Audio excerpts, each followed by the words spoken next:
എൻ്റെ പേര് സോനു എന്നാണ്. ഞാൻ കോട്ടയത്ത് നിന്ന് വരുന്നു. ഞാൻ 2024 ഒക്ടോബർ മാസം 12-ാം തീയതിയാണ് ഉടമ്പടി എടുക്കുന്നത്. ഇത് രണ്ടാമത്തെ സാക്ഷ്യമാണ്. ആദ്യമേ എൻ്റെ വൈഫായിരുന്നു ഉടമ്പടി എടുത്തിരുന്നത്. അത് ഞങ്ങൾ ഈ അൾത്താരിൽ സാക്ഷ്യം പറഞ്ഞതാണ്. വൈഫ് പുറത്തേക്ക് പോയതിന് ശേഷമാണ് ഞാൻ ഉടമ്പടി എടുക്കുന്നത്. എൻ്റെ ആദ്യത്തെ സാക്ഷ്യം എനിക്കൊരു രോഗസൗഖ്യം കിട്ടിയതാണ്. കഴിഞ്ഞ വർഷം എനിക്ക് ഗോൾ ബ്ലാഡർ സ്റ്റോൺ ഉണ്ടായിരുന്നു. അതുമായിട്ട് ബന്ധപ്പെട്ട് സ്കാൻ ചെയ്തപ്പോൾ ഫാറ്റി ലിവർ ഗ്രേഡ് 2 ആണെന്നും അതുപോലെ തന്നെ ഗോൾ ബ്ലാഡറിൽ പോളിപ്സ് ഉണ്ടെന്നും കണ്ടു. അതിനുശേഷം ഞാൻ ഇവിടെ വന്ന് ഉടമ്പടി പുതുക്കിയതിന് ശേഷം ഞാൻ പോയി വീണ്ടും സ്കാൻ ചെയ്തു. സ്കാൻ ചെയ്യാൻ പോകുന്നതിന് മുമ്പായിട്ട് ഞാൻ മാതാവിൻ്റെ ഉപ്പെടുത്ത് നാവിൽ രുചിച്ചു.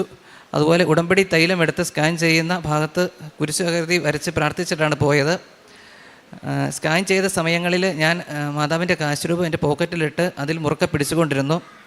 അങ്ങനെ സ്കാനിങ് അൾട്രാസൗണ്ട് സ്കാൻ റിസൾട്ട് വന്നപ്പം ഈ ഗ്രേഡ് 2 ഫാറ്റി ലിവർ ഗ്രേഡ് 1 ആയി. അതുപോലെ തന്നെ ഈ ഗോൾ ബ്ലാഡറിലുള്ള പോളിപ്സ് അവിടെ കാണുന്നില്ല. ഒരു മരുന്നും കഴിച്ചിട്ടില്ല ഞാൻ. എൻ്റെ രണ്ടാമത്തെ സാക്ഷ്യം, എൻ്റെ വൈഫ് പുറത്തേക്ക് പോയി കഴിഞ്ഞപ്പം ഹോസ്പിറ്റലിൽ നിന്ന് ഒത്തിരി ദൂരെയുള്ളൊരു സ്ഥലത്താണ് റൂം കിട്ടിയത്. അപ്പോൾ ഞാൻ അതും പ്രാർത്ഥിച്ചിരുന്നു. അപ്പോൾ അടുത്തേക്ക് തന്നെ ഒരു റൂം ശരിയായി കിട്ടി. അതുപോലെ തന്നെ ഞങ്ങൾ അവിടെ അയർലൻഡിലാണ് വൈഫ്. അവിടെ വീടൊക്കെ കിട്ടാൻ വലിയ ബുദ്ധിമുട്ടാണ്. അപ്പം ഞാൻ ഉടമ്പടി പുതുക്കിയ സമയത്ത് ഞങ്ങൾ ചെല്ലുമ്പോൾ ഒരു വീട് എന്തായാലും വേണം. അപ്പം പിള്ളേരൊക്കെ ഉള്ളതുകൊണ്ട് വീട് വേണം. അപ്പം വീട് ഹോസ്പിറ്റലിനോട് അടുത്ത് തന്നെ കിട്ടണമെന്ന് നിയോഗം വെച്ച് പ്രാർത്ഥിച്ചിരുന്നു. അങ്ങനെ ഞങ്ങൾക്ക് വിസ വന്നിട്ടും ഈ പറഞ്ഞ വീട് ശരിയായില്ല. പക്ഷേ ഞങ്ങൾ പോകുന്നതിന് അടുത്ത ആഴ്ചയാണ് പോകുന്നത്. 3 ആഴ്ച മുൻപ് ഞങ്ങൾക്ക് ഒരു വീട് സിറ്റിയിൽ തന്നെ ഹോസ്പിറ്റലിനോട് വളരെ അടുത്ത് തന്നെ കിട്ടി. ഇനി അടുത്ത സാക്ഷ്യമുള്ളത് എൻ്റെ രോഗസൗഖ്യം തന്നെയാണ്.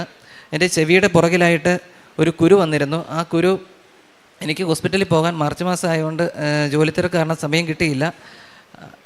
ആ കുരുവിൻ്റെ മേലെ ഞാൻ മാതാവിൻ്റെ തൈലം പുരട്ടി കുരിശ് വരച്ച് എന്നും പ്രാർത്ഥിക്കുമായിരുന്നു. ഒരാഴ്ച കഴിഞ്ഞപ്പോൾ അത് തനിയെ പൊട്ടി. അങ്ങനെ ആ കുരു സൗഖ്യപ്പെട്ടു. അതുപോലെ തന്നെ എൻ്റെ തൊണ്ടയ്ക്ക് ഒരു വലിയ ബുദ്ധിമുട്ട് വന്നിട്ട് എനിക്ക് ഫുഡ് കഴിക്കുമ്പോൾ വേദനയായിരുന്നു. അതും ഞാൻ മാതാവിനോട് പ്രാർത്ഥിച്ചതിന് ഫലമായിട്ട് അതും എനിക്ക് സൗഖ്യം കിട്ടി. അതുപോലെ തന്നെ എൻ്റെ കാലിൽ ഒന്ന് ഇടിച്ചിട്ട് ഒരു വിരലിന് ശക്തമായ വേദന, നടക്കാൻ പോലും പറ്റാത്ത പോലെ വേദനയായിരുന്നു.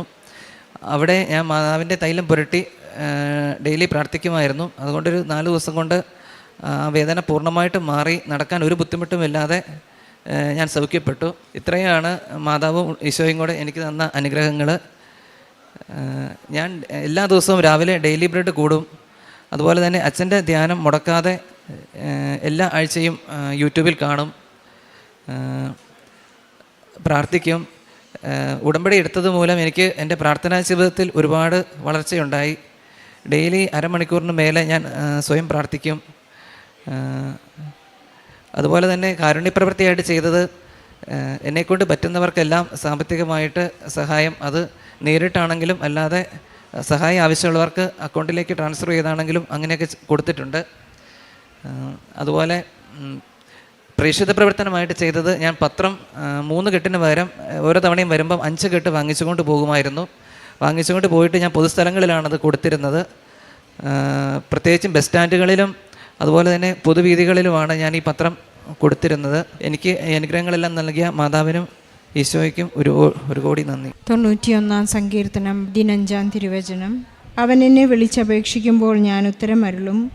അവൻ്റെ കഷ്ടതയിൽ ഞാൻ അവനോട് ചേർന്ന് നിൽക്കും. ഞാൻ അവനെ മോചിപ്പിക്കുകയും മഹത്വപ്പെടുത്തുകയും ചെയ്യും. ഉടമ്പടി ജീവിതത്തിൽ